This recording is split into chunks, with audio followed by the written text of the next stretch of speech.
Продвижение участия гражданского общества в консолидации общественной безопасности внедряется Институтом общественных политик в сотрудничестве с Генеральным инспекторатом полиции в 6 населенных пунктах Молдовы, один из которых – город Камрат.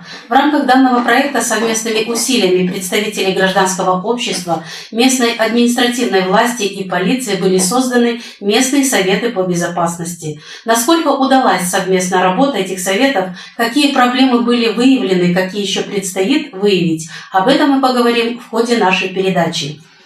Гости в студии АТВ. Юрий Пынтя, директор программ Института общественных политик, Сергей Анастасов, примар города Камрат, и Александр Станчу, начальник отдела общественной безопасности инспектората полиции. Добро пожаловать к нам на передачу. Сейчас я хочу предложить вашему вниманию посмотреть репортаж, ну а после продолжим нашу дискуссию. Смотрим репортаж.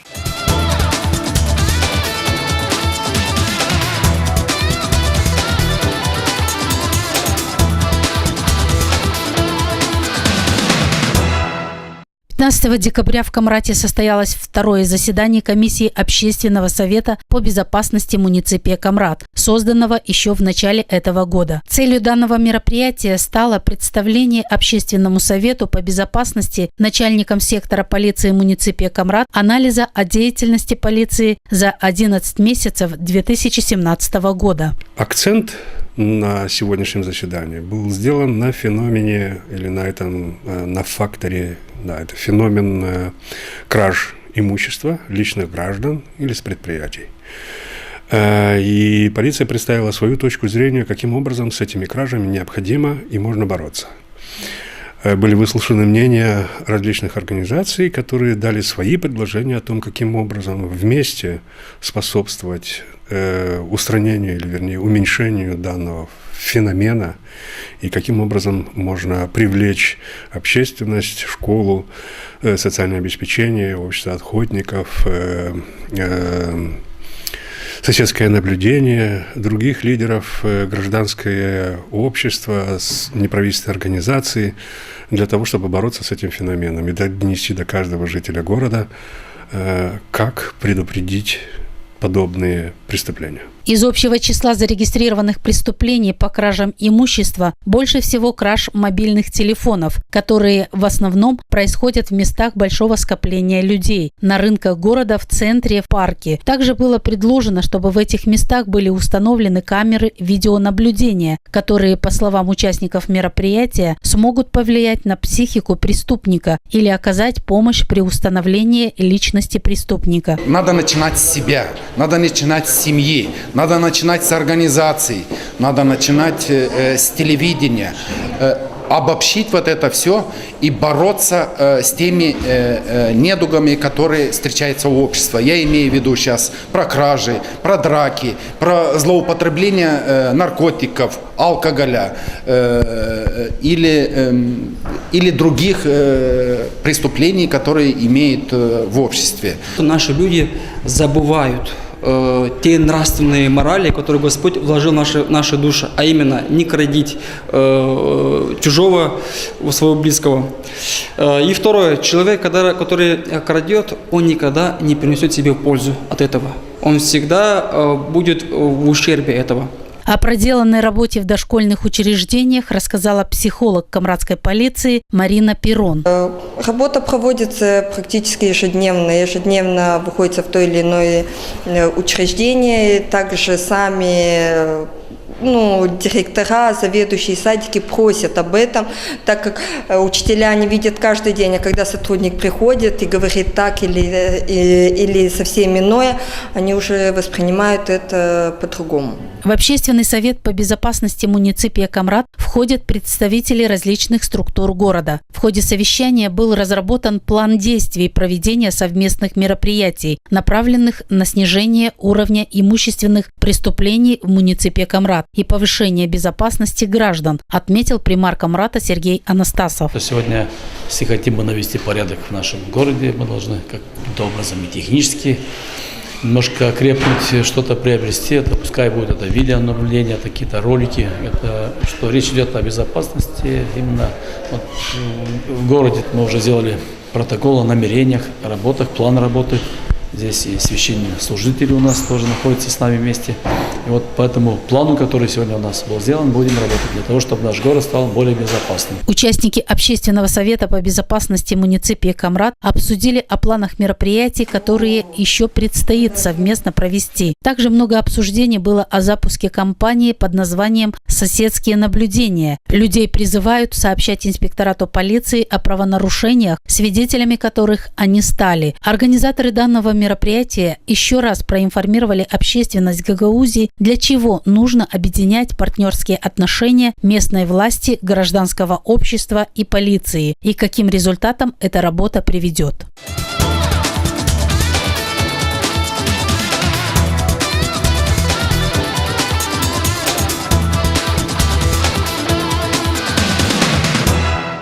Сегодня состоялось очередное заседание комиссии Совета по безопасности, где был представлен анализ. Да? Насколько я поняла, это не первое заседание у нас в Камрате.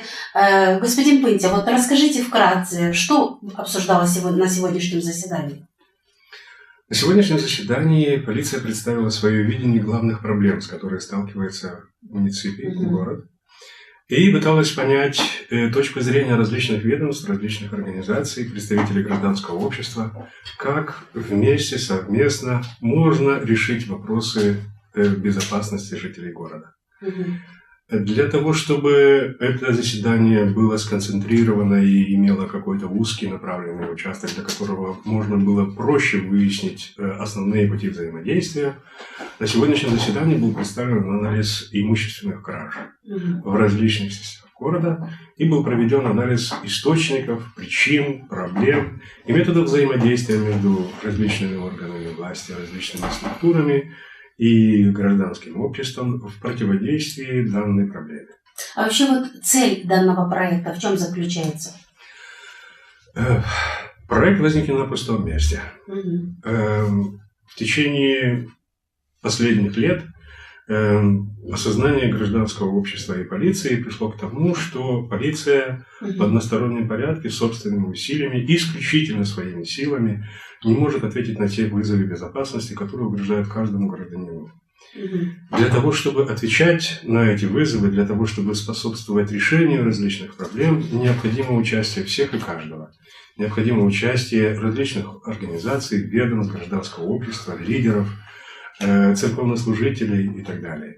Потому что эти проблемы касаются нас всех. В большинстве случаев полиция в прошлом, она больше всего реагировала уже на совершенные преступления.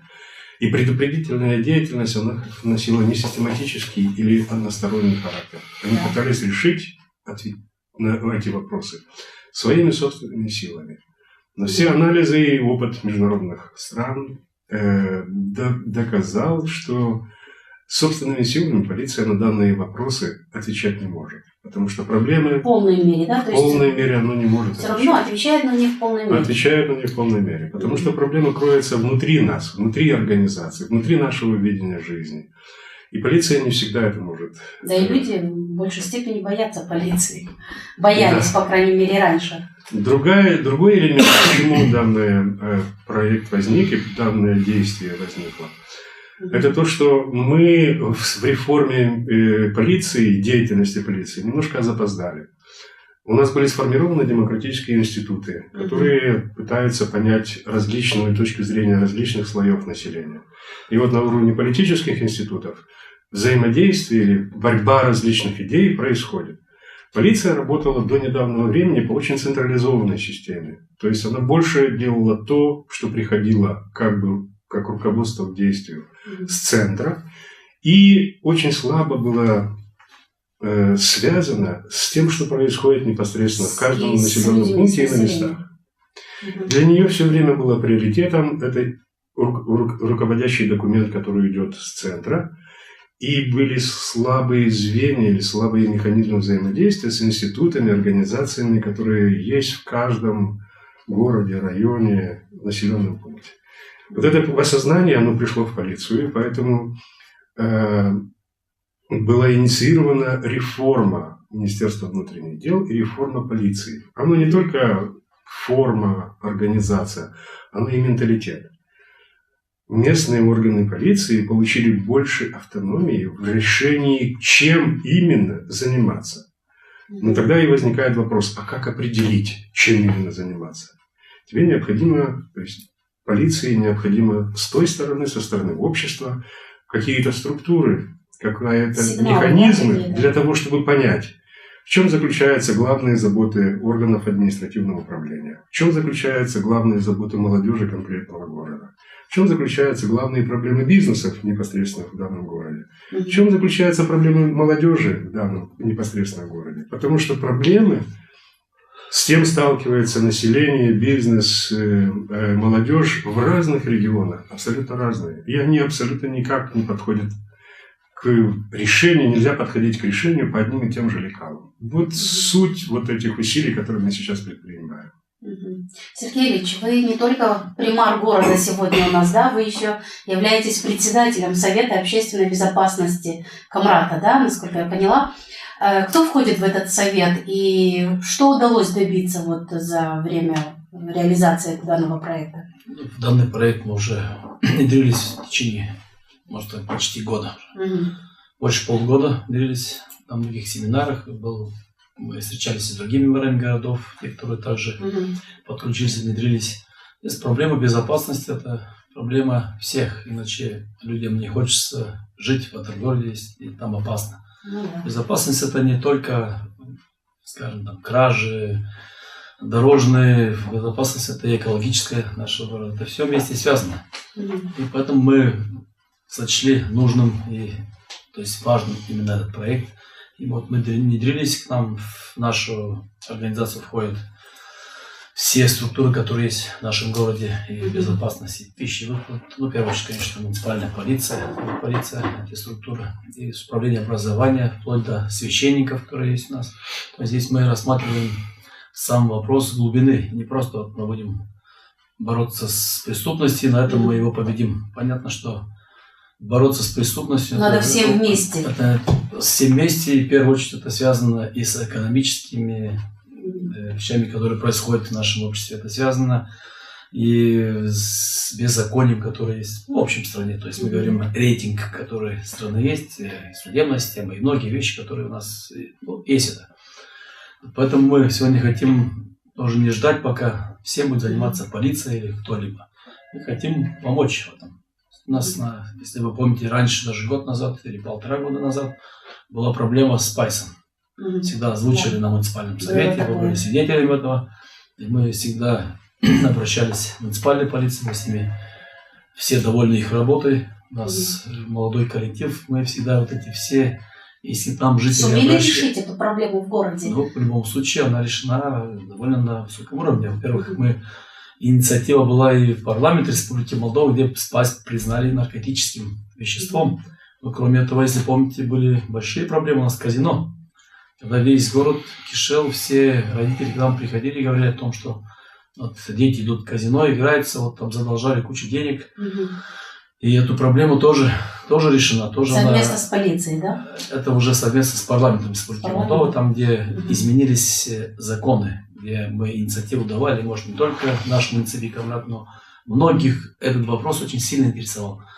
Но пока мы поняли, что мы на местном уровне не будем поднимать эти проблемы, они решаться не будут. Конечно. Поэтому здесь я тоже почувствовал, что мы должны поднимать. А вот в этот совет по общественной безопасности кто туда входит? Я сегодня слышала на заседании неправительственной организации, учителя еще, кто туда ходит и чем они занимаются? Ну, здесь самое главное – это общественная безопасность. Вот она под собой подразумевает, что соседское наблюдение, это полиция работает. Это работаем на уровне православия. Мы сегодня православные.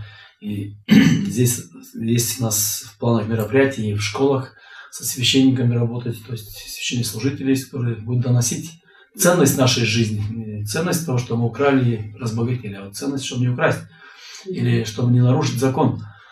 И все структуры, вплоть до того, чтобы мусор не бросать, вплоть до роликов, которые также предложило молодежное крыло, которое тоже участвовало, чтобы ролики показывать даже в социальных сетях, то, что сегодня больше указывают.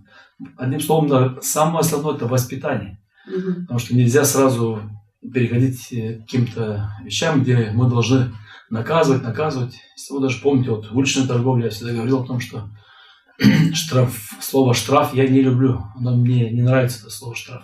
Вот поскольку боролись с уличной торговлей, нам, конечно, процентов на 85 удалось решить все-таки эту проблему. Без штрафов? Без штрафов, очень мало штрафов было. Но позже все-таки вот, безнаказанность, она не давала должный результат.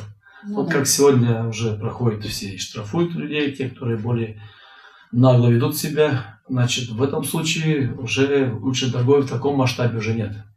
Дальше уже мы примем со своей стороны еще удобства, те другие, где позволим каждому быть наравне и быть наравне перед законом. Поэтому вот эта вся работа, она вся совместная здесь, и гражданское общество, и управление образования, и все структуры, которые есть у нас. И нам, как бы, с одной стороны, нравится, что у нас как бы не такой уж высокий уровень преступности по сравнению с другими регионами. Все-таки у нас муниципальная полиция, она сегодня, и другая полиция, она все-таки ближе к народу стала.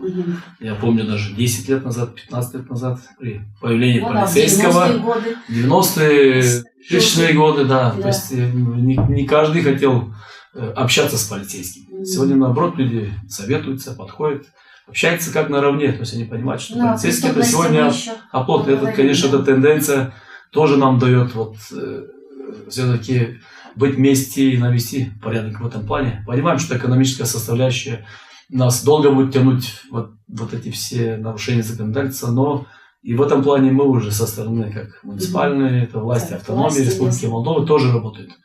Компания Фуджикура появится, надеемся, что в нашем городе будут более занятые люди. Здесь я хочу поблагодарить и Народное собрание, исполком, и правительство Республики Молдова, которое также поняло значимость и важность вот данных проектов, как создание рабочих мест. Она уже не на словах, она уже в реальности идет. Поэтому вот это все вместе взято. Что бороться мы не можем просто так. Надо людей задействовать в работе. Да. Но вот Я хотел сказать по поводу структуры. Дело в том, что работа полиции в партнерстве с обществом в различных странах находится на различных этапах. И они проходят периодически, или вернее постепенно, через некоторый этап, когда расширяются или когда уже потом сокращаются вот эти советы. Когда до каждого гражданина еще не ясно, каким образом он может способствовать разрешению проблем безопасности, тогда мы начинаем создавать эти советы и начинаем каким-то образом их формализировать, то есть давать им какой-то статус для того, чтобы каким-то образом обязать тех, которые участвуют в этом совете, и дать ему соответствующее положение в обществе для того, чтобы люди прислушивались к нему. На других этапах, когда уже люди становятся социально активными, и когда они имеют свою четкую и ясную позицию по поводу неприятия правонарушений, тогда эти советы становятся не такими обязательными, и они созываются не так часто. То есть говорить о том, что совет должен иметь какую-то определенную структуру, и каждый месяц собираться, и каждый будет месяц собираться, регулярно. Это неправильно. Мы первое заседание провели несколько месяцев тому назад. Тогда мы обсуждали общую ситуацию безопасности в городе и какие тенденции, как это можно сравнить и каким образом ее можно оценить. Оценить с точки зрения, какое здесь население, как они относятся к полиции, как они относятся к закону, как они относятся друг к другу, каким образом они относятся к преступлениям или к правонарушениям. Сегодня мы пришли к другому пониманию, что сейчас в этот совет необходимо включить представителей экологических служб, представителей управления образованием, представителей управления социального обеспечения, тех, которые занимаются делами молодежи, те, которые занимаются спортом, обязательно представители местного совета, которые имеют законодательные, или вернее инструменты финансовой поддержки различных инициатив и депутаты. То есть это ни в коем случае нельзя считать, что вот мы вот сегодня дадим одну структуру, и она будет работать в течение 10 лет. Все идет от того, каким образом по нарастающему. Потому что, допустим, сегодня полиция представила свой анализ преступлений в различных регионах города и свою точку зрения, почему это происходит. И сразу в рамках совета тех членов, которые на сегодняшнее заседание согласились прийти, уже было сразу понимание, что среди нас не хватает представителей еще каких-то служб. Обязательно еще тех служб, потому что эту проблему только мы втроем и вчетвером, представители 4 различных организаций, решить не могут. И вот уже на следующем заседании уже будет немножко более серьезный, более такой представительный состав совета. Наверное, это в течение ближайших 3, 4 или 5 лет он может сохраниться в таком же составе, или когда эти проблемы начнут уже переставать быть такими острыми, тогда уже будут вводиться изменения в этот совет. Мы пытаемся понять на этом совете саму природу всех этих проблем, каким образом можно воздействовать на первопричины. Потому что полиция, она, как вы говорите, она просто как пожарник. Она приходит, когда уже ее вызвали, то есть когда уже ситуация совершена, когда уже есть правонарушение, когда уже что-то украдено, когда кого-то ограбили или насиловали. Мы пытаемся через эти советы предупреждать подобные действия и довести до людей понимание того, что безопасность зависит не только от полиции, безопасность зависит от каждого из нас, от каждого предприятия, от каждого руководителя, от каждой организации, от каждого члена общества. Вот это главная задача этого совета. Ну вот сегодня вы упомянули о соседских наблюдениях, да? Вот, господин Станчи, что это значит, соседские наблюдения? Ну, цель и задача соседского наблюдения, чтобы всем было достаточно ясно понимаемо, это является одним из элементов как подспорье тому, чтобы сегодня заработал тот механизм, о котором мы говорили с Юрием Владимировичем, с примаром. В чем идея соседского наблюдения, чтобы привлечь таким образом гражданское население, для того, чтобы оно было одним из подспорий для работы и для пищи, которая может обсуждаться на Совете Безопасности. Это всего лишь один из элементов выявления тех причин, тех проблем, которые сегодня существуют в обществе, для того, чтобы можно было, скажем так, базово их ставить на приоритетные направления, с которыми нужно работать, для того, чтобы и ликвидировать проблему. Мы сегодня идентифицировали как одно из направлений проблем – это имущественные преступления. Мы сегодня озвучили количество, мы раскрыли вопрос, связанный с тем, какой ущерб, какая категория граждан, какие, скажем так, приоритетные направления связаны с совершаемым преступлением. То есть, допустим, это может быть кражи телефонов, кражи из школьных учреждений, уличные, кражи на улице и из предприятий.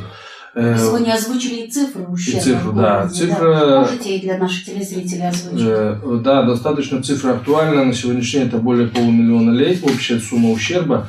И как мы взяли, это за последние 11 месяцев. Мы пока сделали анализ за этот период времени, который мы обсуждали. Поэтому, соответственно, здесь мы сделали серьезный акцент на этом, что с этим нужно работать.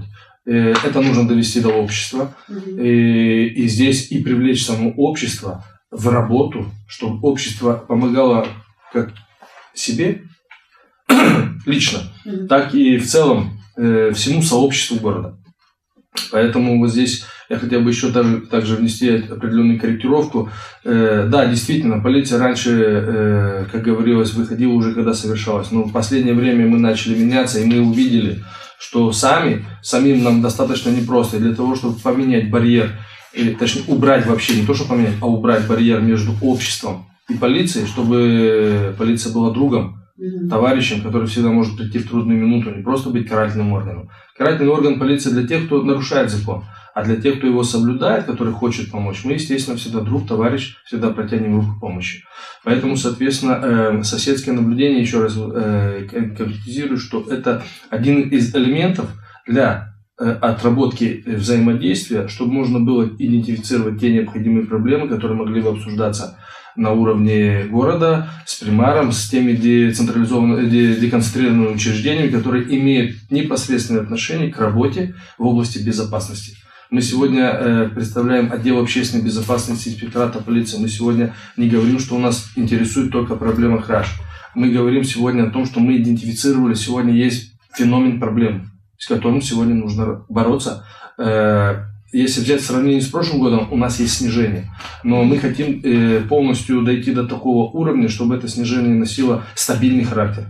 Не просто вот мы отработали этот отчитались, год. Да? Отработали, да. Ну, как отчитались? И отчитались то, что идем к снижению. Да, отработали этот год, у нас снижение. Мы хотим, чтобы это снижение носило дальнейший прогрессивный характер. То есть мы хотим быть проактивными.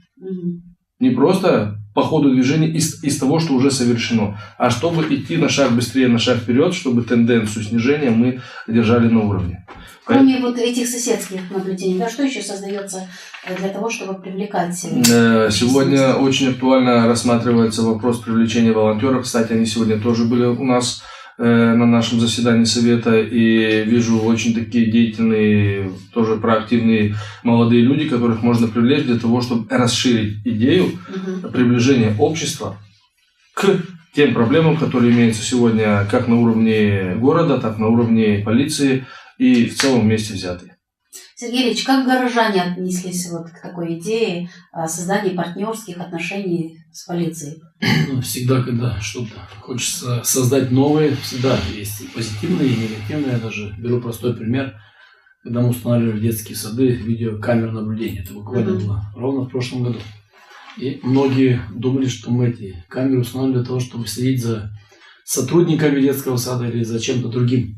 Вот в течение уже год прошел, мы еще не рассмотрели ни одной информацию, которую собрала эта видеокамера, то есть сама, не по отношению к сотрудникам, потому что они были установлены для того, чтобы была безопасность детских садов. Кто пришел за ребенком, зачем, где этот ребенок, ну, от несчастного случая, который мог бы произойти. Чтобы не перепутали детей, не дай бог. Да, и детей не перепутали. Все это может быть. Да. Сейчас здесь речь тоже об этом идет. Здесь речь не идет о том, что мы за кем-то собираемся следить или должен кто-то на кого-то, то есть накладывать или говорить. Доносить нехорошее. Да. Мы живем в одном обществе, и, наверное, каждому хочется жить в безопасном обществе. Ну, да. Когда ребенок идет в школу, он должен вернуться назад. Ни одним не должно даже в голову прийти для того, чтобы что-то сделать такое нехорошее по отношению к ним. Это вот в первую очередь, для этого мы привлекаем наших волонтеров, соседей, жильцов улиц. Если ночью заехала машина или днем какая-то, которой там жизни никогда не было, обычно приезжают все домой к себе люди. А здесь вдруг вот появилась такая-то странная машина, хотя бы номера автомобиля записать. Просто для информации, если уже что-то, не дай бог, случится, то хоть какая-то зацепка уже будет, потому что люди обычно внимания не обращают. Дальше и по мусоросвалкам, и по разным другим вещам. То есть по всем моментам. По всем моментам, потому что все начинается откуда? Проходя, бросил мусор даже. Человек и не обратил внимания. И не обратил внимания, да. И здесь мы несколько рейдов делали с видеокамерой наблюдения. Но я, как и ранее говорил, что не слишком любитель слова «штраф». Хочется, как бы, чтобы люди сами осознавали, что это плохо, это не должно быть. И что люди должны жить как в одном обществе, как мы живем, так и должны помогать друг другу в этом обществе. Решение всех проблем. Вот наша цель и задача в первую очередь. И наши конкретные шаги вот на уже ближайшее время мы хотим все-таки заняться установкой видеонаблюдения в школах уже, в университетах, при морях вокруг, в магазинах, то есть в местах накопления людей. Даже в дневное время на рынке, на улице той, где огромное количество, при въезде в город с каждой стороны, чтобы знать, какие машины заезжали, какие приезжали, чтобы легче было после этого раскрывать какие-то преступления, которые... И, во-первых, уже практика показала, что если такие системы уже устанавливаются в городе, уже и аппетит на преступление уже падает, уменьшается. Это наша задача. Ну, я уже не говорю о тех задачах, которые мы ставим чисто как при море. Это благоустройство города, это освещение, тоже, которое является не менее важным фактором. Потому что если человек проходит по хорошему тротуару или проезжает по хорошей дороге, он по-другому уже думает. Нет, он уже думает по-другому. А если он смотрит слева мусор, здесь грязь, у него такие же мысли в голову заходят. Поэтому это уже наша сторона. Скажем, работа примарии, местных властей, региональных.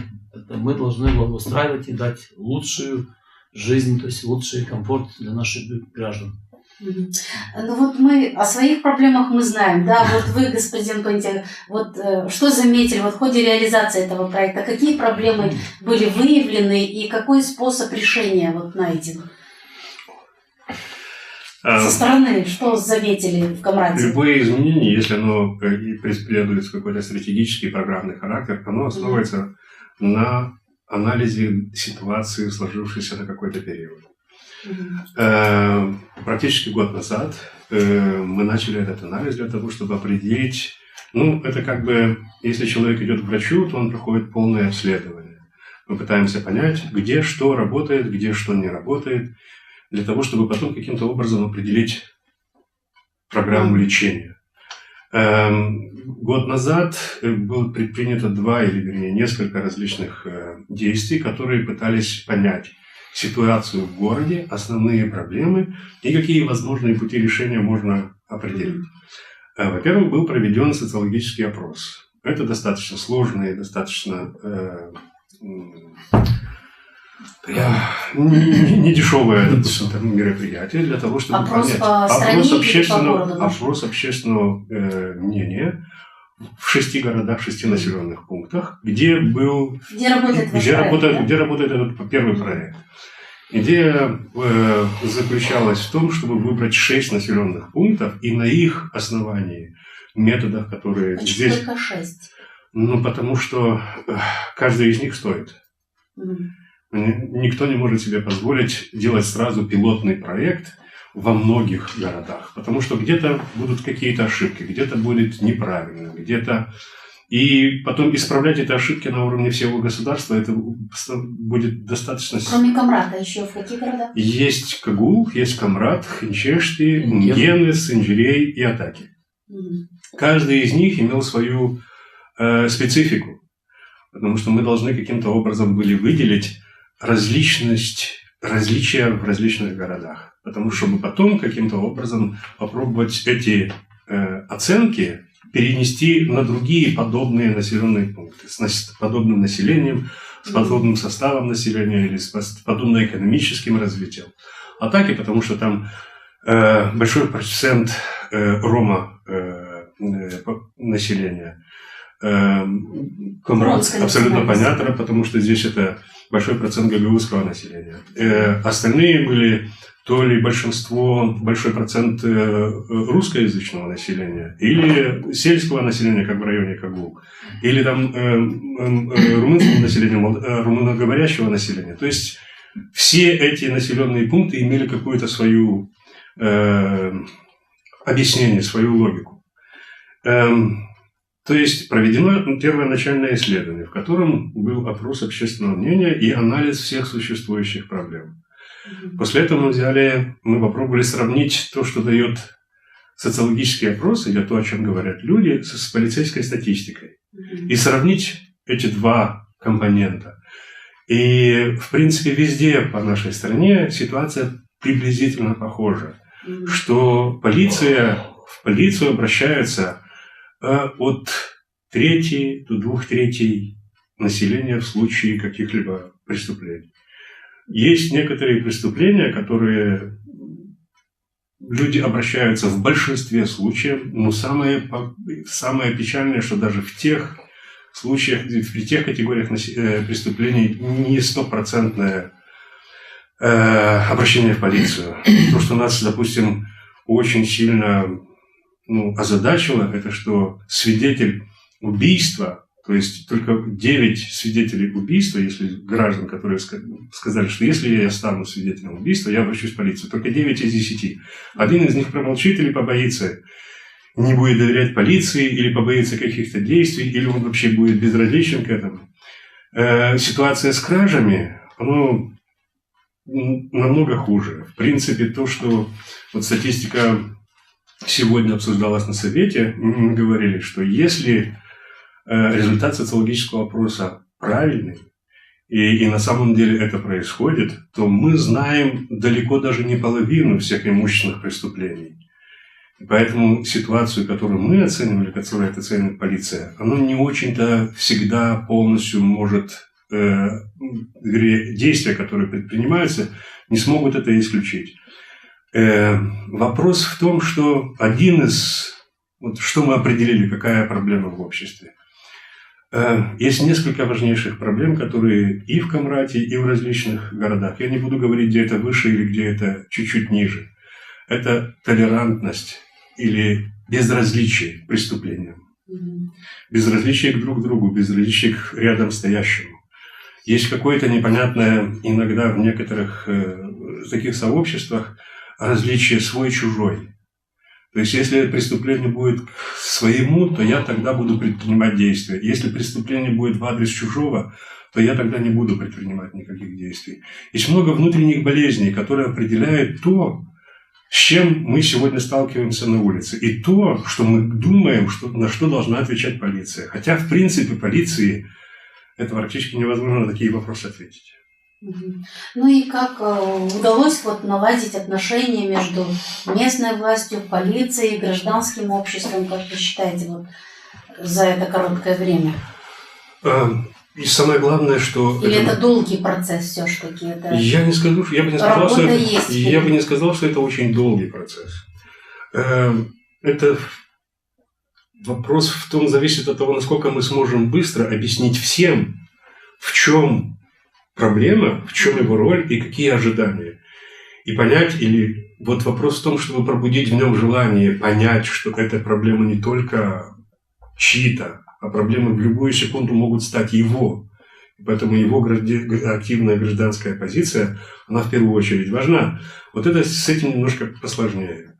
Потому что, допустим, некоторые учреждения с образования, они загружены своей работой и как-то сначала могут не понять, что это необходимо делать. Некоторые представители, допустим, социального обеспечения или работы с молодежью тоже могут подумать, что это, в принципе, не очень-то моя работа. Или, в принципе, здесь как будто бы мало чем я могу помочь. А это работа общая.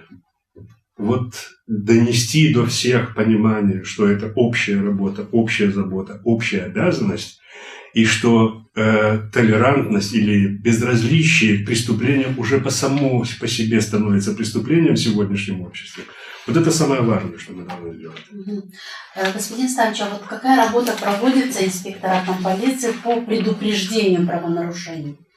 Я хочу совершить преступление, как вы меня можете остановить? Правильно будет начать не с того, что вас, а правильно будет сказать, что необходимо информировать население о том, чтобы каждый, как сказал Юрий Владимирович, остался не безразличным к тому, что если вы хотите совершить преступление, не только полицейский должен вас остановить, но и любой гражданин, который должен, как было сказано, не должен быть толерантным.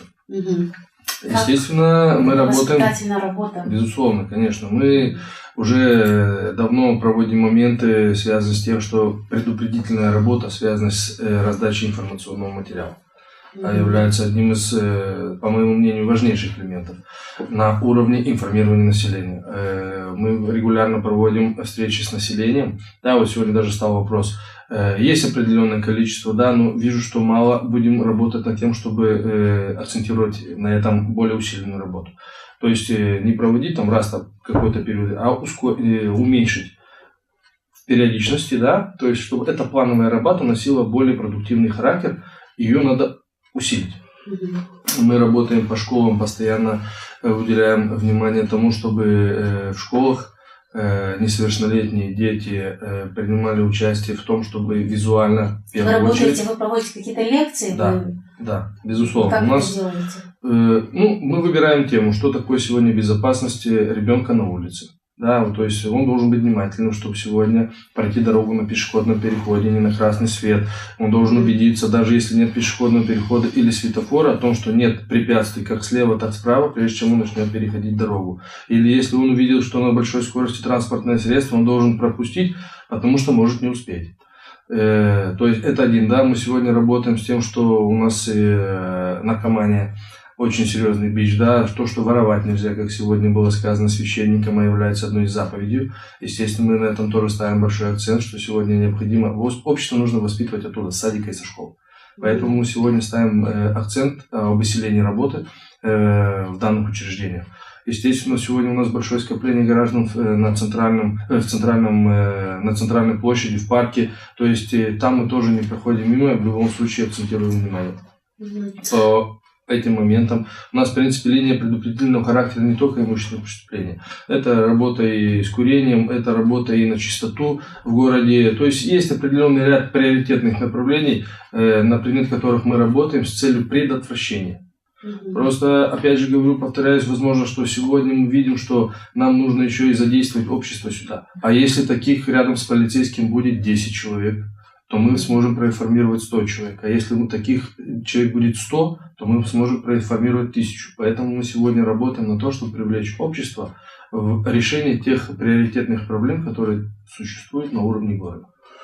А вот скажите, насколько изменился вот уровень доверия населения к полиции? Ну вот смотрите, сегодня психолог работала в учреждениях города Камрата. Не имеется в виду не сегодня, а вот последний период времени. Сделала определенный анализ, видит явные улучшения к тому, что есть определенные изменения. То есть вы следите за этим, безусловно, да? Безусловно, мы следим за этим. Даже мы делаем анализ по сравнению с тем, что было на тот период времени и какая тенденция к чему у нас, к снижению или к увеличению уровня доверия. Потому что сегодня одна из главных приоритетных задач Министерства внутренних дел повысить уровень доверия. Ну, я сказал Министерство внутренних дел, естественно, Главного инспектората полиции республики, Управления полиции Атолга Грузии, непосредственно в лице инспектората полиции Камрат на уровне Камратского района, и в частности города Камрата.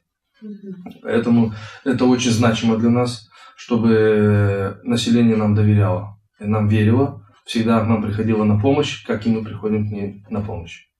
Господин примар, а уровень доверия к местной власти снижается, растет, как? Тоже за этим следим.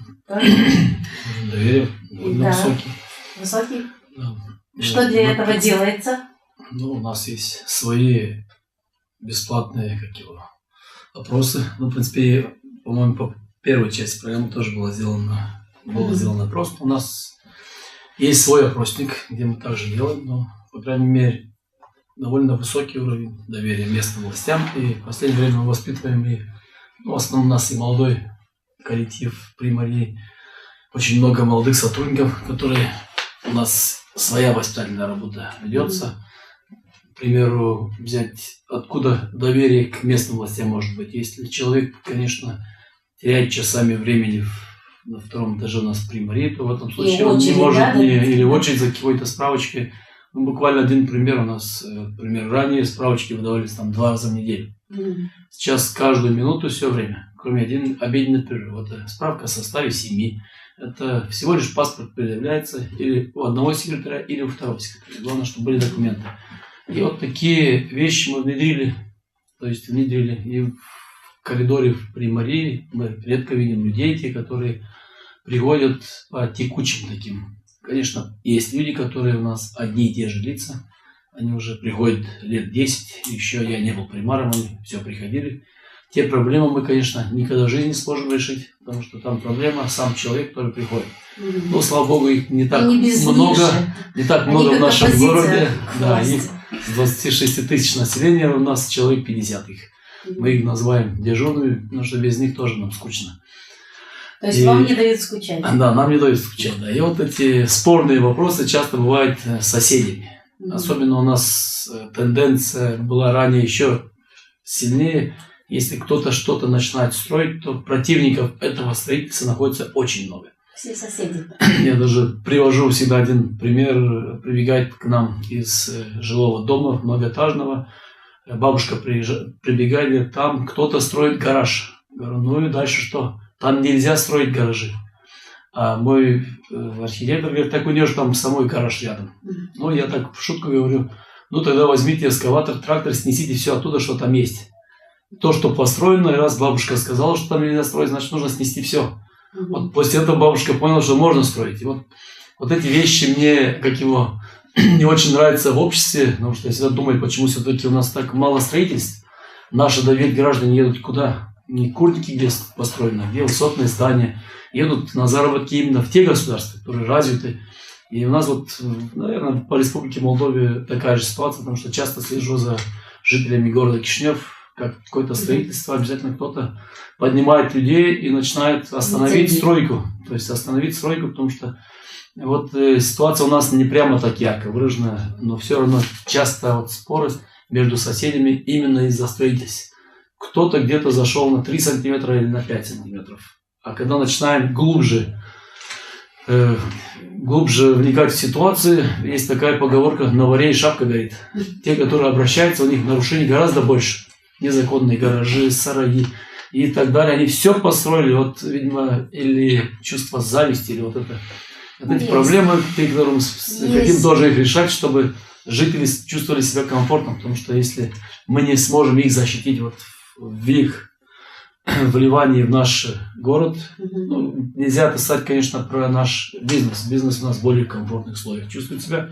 Потому что если взять даже прошлый год, у нас и асфальтный, и бетонный завод новый появился. Если вы заезжаете и Кейси, и Агропейси, и огромное количество строек пошло, потому что это наша задача местных властей.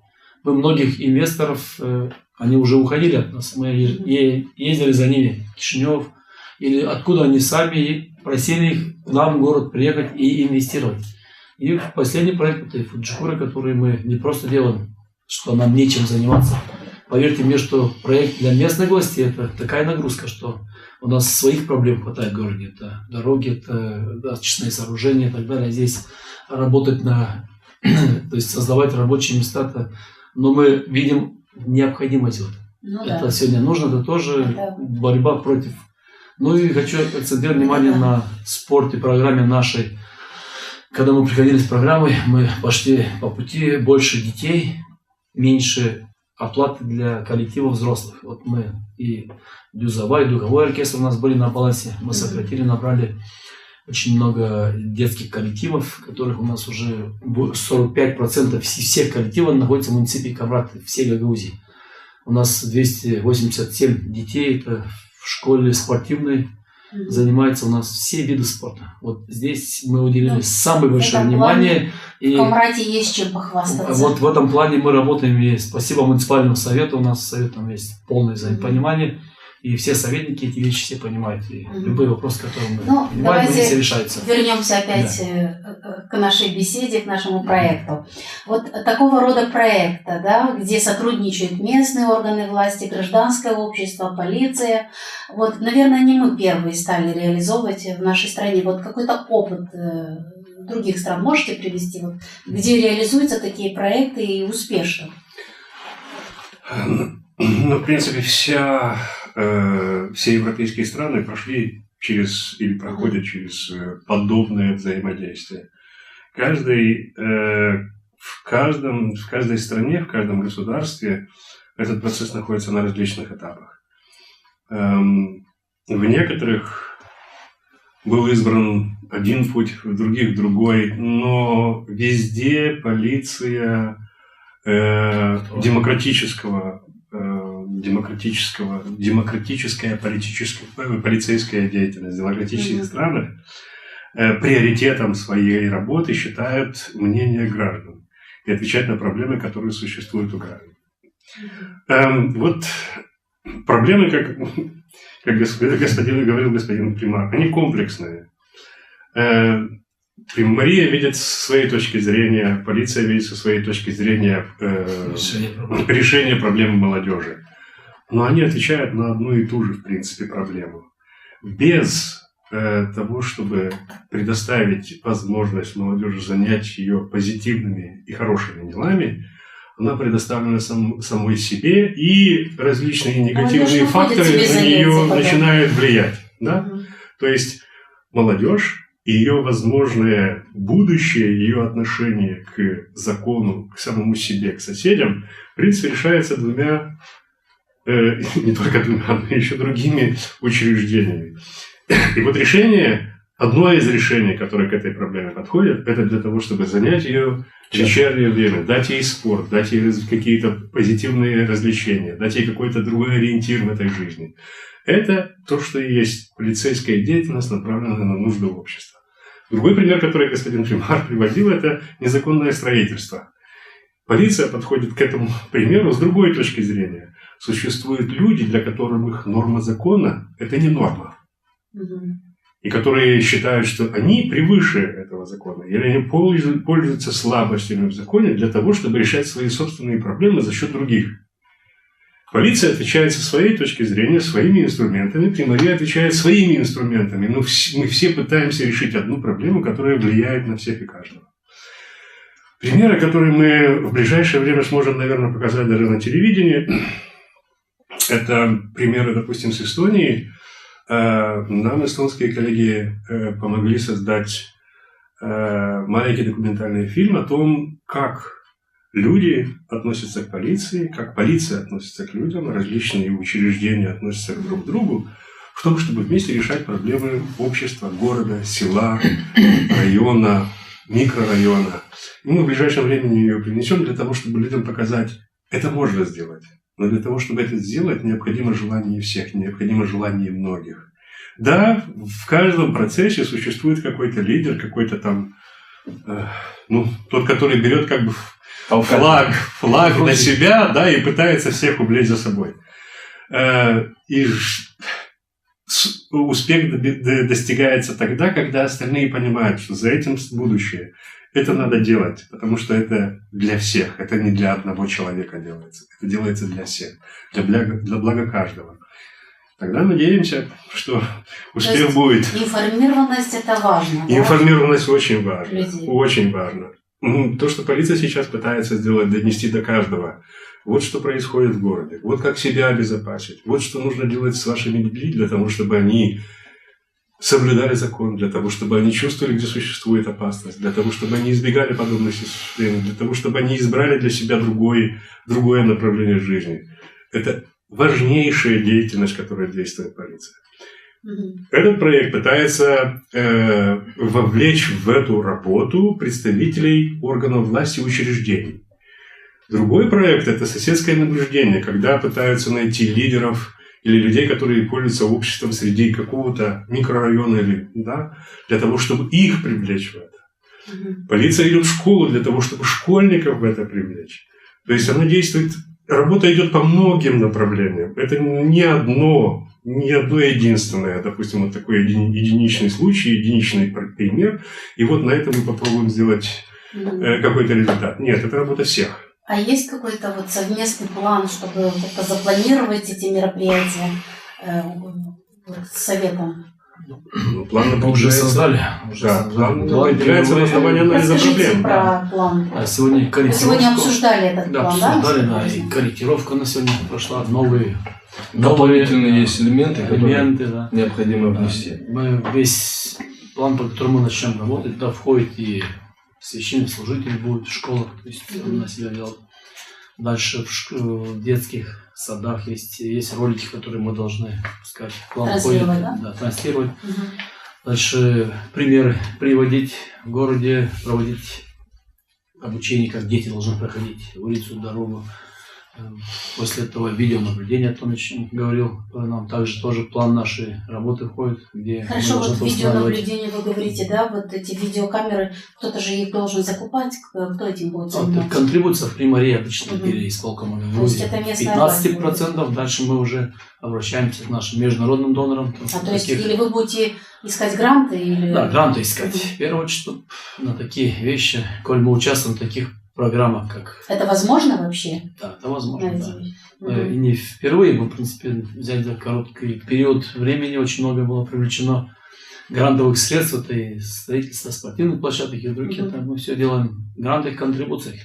Здесь также позволяет наша сама программа, где мы участвуем, именно привлечение международных средств, грантов. Там, в любом случае, наша контрибуция должна быть. Мы, единственное, должны подготовить их правильные внедрение данного, чтобы он принес пользу, то есть данный проект. Если он не принесет пользу, то не будет смысла внедрения этого. Вот здесь мы уже совместно работаем уже в течение месяца под видеонаблюдению. И с полицией, с местными властями, специалистов привлекаем. То есть работа работа уже запланирована, она уже идет. Не стоим на месте. А вот скажите, вот что вы ожидаете увидеть в завершении проекта? Вот, может, какой-то прогноз расскажите нам. Сможет ли вот это сотрудничество изменить ситуацию, отношения людей к полиции? То есть над этим вы работаете, мы это понимаем. Мы, конечно, над этим работаем. На это вы надеетесь, и мы надеемся, мы тоже понимаем. Но... Дело в том, что чувство удовлетворенности человека ситуацией в своем городе, это такое понятие, как бы сказать, наверное, оно никогда не бывает стопроцентным. Да. Главная задача – это улучшить отношение людей к своему городу, друг к другу, уменьшить количество правонарушений и преступлений. Да, и эта статистика нам покажет, что в этом мы чего-то там добились. Но, вы знаете, общество сейчас у нас развивается достаточно динамично. Мы сейчас пытаемся найти вопросы и найти ответы на те вопросы, на которых многие из наших соседей или демократических государств давным-давно про это забыли. Перед ними стоят другие вызовы, они все время концентрируются. Это задача власти, это задача органов власти, это задача полиции все время устранять проблемы, которые возникают, предупреждать из них. Некоторые из них мы сейчас просто не можем их осознать, что они появятся через 5-6 лет. Они появляются как первые ростки. И вот насколько мы будем способны отвечать на них тогда, это, конечно, сложный вопрос для меня. Мы сейчас пытаемся решить хотя бы тот букет сложностей и проблем, которым всем уже порядка надоел. Все уже с ним уже устали от того, чтобы постоянно говорить кражи, мобильные телефоны, вот эти дороги, вот этот мусор. Да, это давно уже забыто в некоторых других странах или других государствах. Мы с этим справимся, мы пойдем дальше, потому что это наша задача, наша обязанность. Любая власть, любая полиция, она все время идет дальше. Нельзя останавливаться. Потому что человек такой, он все время будет искать еще лучше, еще хочу, еще это убрать. Да. Для того, чтобы создать людям возможность спокойно сконцентрироваться на своих детях, на своей семье, на своей работе, что-то создавать. А задача наша – это им создать эти условия, чтобы они не боялись спокойно проходить по улицам, чтобы и не боялись полиции. Да, не боялись полиции. Ну, то, что мы увидим еще через где-то несколько месяцев, через пару месяцев, допустим, наверное, где-то в марте, мы еще раз проведем вот этот рентгеноскопический анализ города и его проблем. И покажем совету, если какие проблемы были решены, какие проблемы не были решены.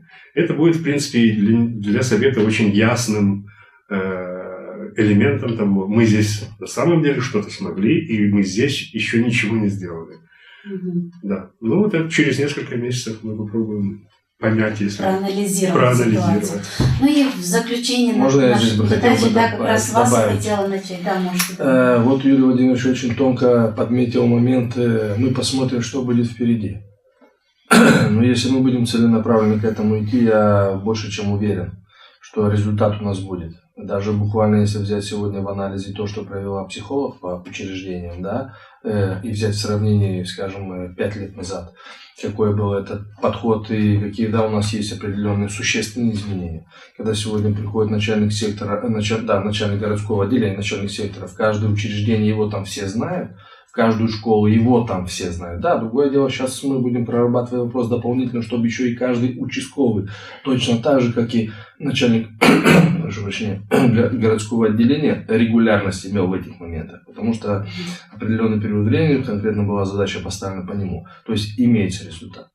И в таком контексте мы будем сейчас работать, чтобы регулярность этого процесса носила постоянный характер. Но надо еще работать над тем, чтобы было определенные изменения и в понимании некоторых офицеров участка тоже. То есть и над этим мы тоже работаем.